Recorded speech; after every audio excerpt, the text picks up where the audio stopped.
អូនផ្កាកន្លាគឺមកអូននេះជាផ្កាកន្លាមកអូននឹងមានអត្ថន័យរបស់លោកអូននេះជាផ្កាកន្លាមកថ្មីដែលមកខ្ញុំគាត់ចាក់ទឹកជាគីឡូឲ្យអ្នកគ្រូរបស់ខ្ញុំអារម្មណ៍មកអូនមកទៀតនឹងមកផ្កានឹងខមមិនមកខ្ញុំបានអូនផ្កាកន្លានេះគឺជាតាមគេ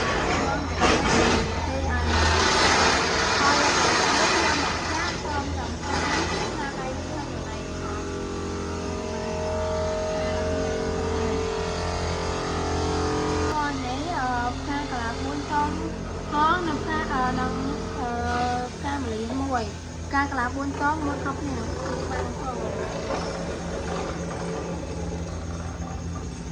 ចារ៉ាខ្ញុំមកណាស់អាពីកលាខ្ញុំនឹងចាក់ផ្ញើទៅ USA ឲ្យអ្នកគ្រូខ្ញុំនឹងកន្លែង